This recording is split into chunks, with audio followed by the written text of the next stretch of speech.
Miracolo. David Hume, that great philosopher of the Scottish Enlightenment, was predictably no believer in miracles.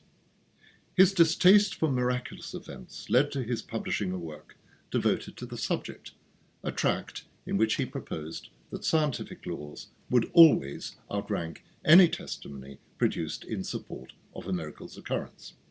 His arguments were patient and unassailable, and have since been widely accepted, although there are still those who think that miracles are perfectly feasible. The possibility of a miracle adds texture and surprise to life, just as much as it engenders hope in otherwise hopeless circumstances. And yet statistical unlikelihood and scientific impossibility are both difficult rocks around which to navigate, and so, if pressed, we have to admit miracles? No, alas no. Miracles simply do not exist. But then there was a man called Robert Patterson, whose job it was to organise wine tastings for companies keen to impress their clients. This was a branch of what is known as corporate hospitality, referred to by the uncharitable as a legitimate bribery. Robert's firm would arrange for those attending a conference or convention, or for private clients of investment firms and banks, to be given a tutored wine tasting, sampling a selection of specially chosen wines under the tutelage of a suitable expert. One such expert, whom Robert used, was a man called Frank de Lyle, who was half French and half Irish. Frank de Lyle knew a lot about wine, writing a wine column in several financial magazines and being the author of Frank de Lyle's Wine Journey, Part 1. Part 2 was planned, but had not yet been published, although it was much talked about and anticipated by wine enthusiasts. Robert Patterson had been asked by the manager of a firm called Onshore Offshore Holdings to hold a wine tasting to follow a programme of afternoon presentations she was planning for their investors. There would be 32 people, she explained to Robert, and he should introduce them to up to 5 different wines. We don't want them to overdo it, she said. We're giving them dinner afterwards. Then she asked whether Frank de Lyle might be available to talk the clients through the wines. Of course, said Robert. Frank is always available if the fee is right. The manager laughed. No problem there, she said. We're pulling out the stops for these people. They control 850 million between them. She paused, letting the enormity of the sum sink in. That's 850 million. Robert was suitably impressed. That's a lot of money, he said. You bet it is, said the manager. So get Frank. He does it so well. He knows his wine, said Robert. The event was due to take place at 5 in the evening, directly after the last presentation of the day. That was a talk on the investment strategies in Southeast Asia, and it was much looked forward to by those attending.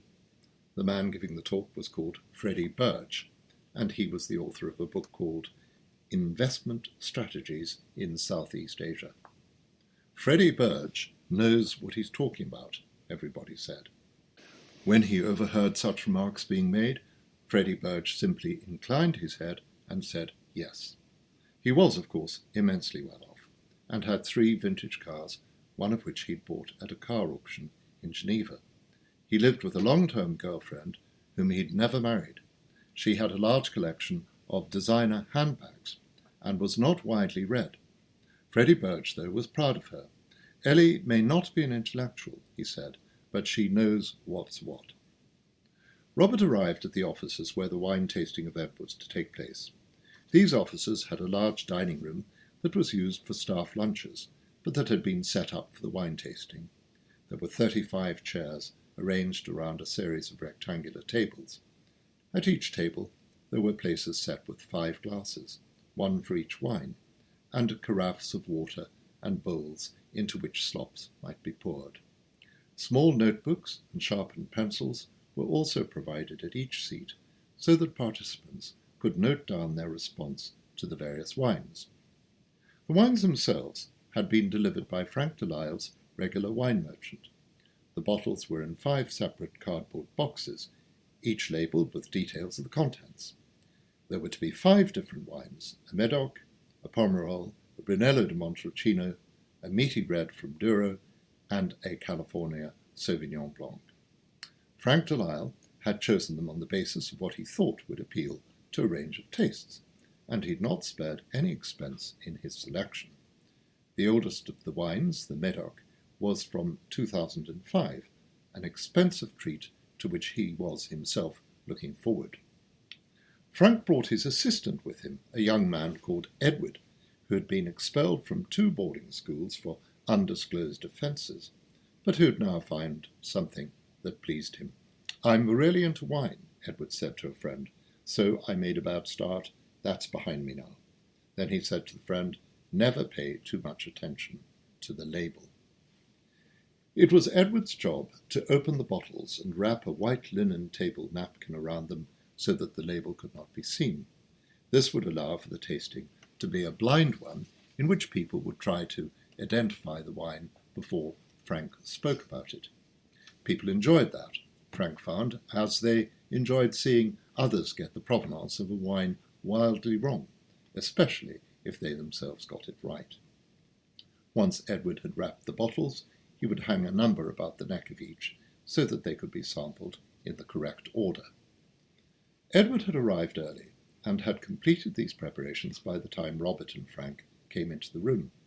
At that point, a few of the clients had started to drift in and take up their places at the table. Freddy Burch was amongst them, and he had been joined by his girlfriend, who enjoyed wine events. "I don't have a very good palate," she announced to the others at the table, "but I know what I like." They laughed politely. "That's all that counts," said one of the others, not believing what he was saying, but being polite and hoping to curry favour with Freddy. "True," said Freddy, "absolutely right. It's the same with investments, isn't it? Know what you like." "And like what you know," quipped another. "That's also true," said Freddy. "True in a different way, of course. That's what the Japanese always say."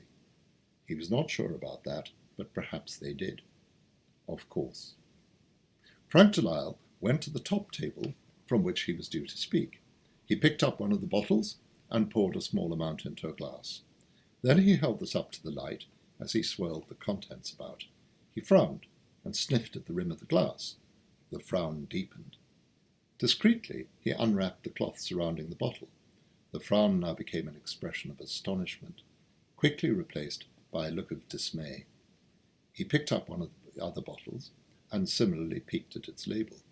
Now his hands shook. Turning to Edward, he whispered, "Where on earth did you get these?" Edward pointed to the empty cardboard boxes. "From the boxes. They were ready delivered." Robert came to join them. "Something not right?" he inquired. Frank ignored him, and now asked Edward, "Are they all the same?" "Yes," said Edward, 5 different sorts. "Is there something wrong?" "Is something wrong?" hissed Frank. "It's all wrong. This stuff is rubbish. It's the wrong wine. I wouldn't serve this wine to students." Edward glanced at the exposed label of one of the bottles. "I know that wine," he said. "It's been on special in my local supermarket. Students like it." He paused for their parties. Robert had picked up what was happening. "We can't call the whole thing off. These people," he gestured towards the clients, who were now thronging the entrance to the room and settling themselves at tables. "These people are very influential. We can't call the whole thing off." Suddenly Frank became aware of a rather scruffy waiter standing beside him. The man was bearded and was dressed in a tattered, soiled tunic. The man touched the sleeve of his jacket. "What do you want?" Frank muttered. "We're busy." The man smiled. "And you're distressed. I can see that." Frank spun round. "I don't need you to tell me that." "Do not be afraid," said the man, "for I am with you." Frank's eyes narrowed. "Would you mind going away? We have a crisis on our hands."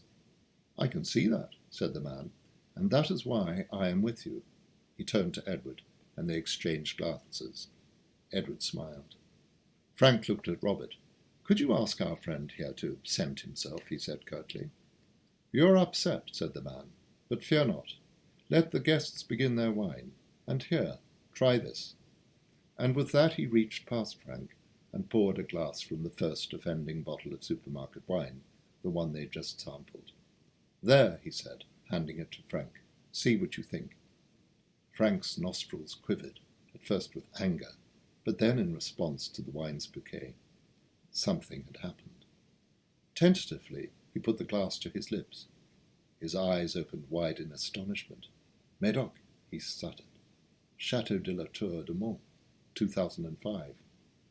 "And this," said the man, pouring a glass from a bottle labelled Lambrusco 2018. It was not that, of course. It was Brunello de Montalcino, one of the best recent vintages, and one of Frank's favourites. "I think you should begin," said the man. "Have no fear. The time of fear has passed." Frank began, as the clients were starting to get restless. As the tasting progressed, the expression of appreciation on the faces of many of the tasters became more evident. "Marvellous choices," said Freddy Burch. "Yes," said his girlfriend. "We must get some of this, Freddy." "Very satisfactory," said the firm's manager to the client beside her. "This Frank de Lyle knows a thing or two, doesn't he?" "Amazing," said the client. "Fantastic. A blind tasting is great fun, isn't it?" "As long as you don't have the blind leading the blind," said the manager. They both laughed. There was applause at the end, and a vote of thanks from the manager. Then everybody got up and went off to dinner. Frank looked at Robert, and then at Edward. Edward shrugged. "Don't ask me what happened," he said. "Where's that guy?" Frank asked. "That waiter." "He slipped out," said Edward. Frank looked at Robert again. "Have you any explanation, Robert?" "Search me," said Robert. It never happened again. Frank hoped that it would, and even opened a bottle of cheap Lambrusco to see if history would repeat itself, but it did not. Edward said, "I think we imagined it, don't you, Mr. de Lyle?" Frank was not sure how to answer. He looked at Edward through narrowed eyes. That young man had a murky past, he thought, but Edward met his gaze imperturbably. "Possibly," Frank said, "but then again—" Edward waited for him to say something more. He waited for a good minute, and then Frank muttered under his breath, "A miracle." He did not think that Edward had heard him, but he had. And Edward did not think that Frank could hear him when he whispered, to nobody but himself, "That's what you think."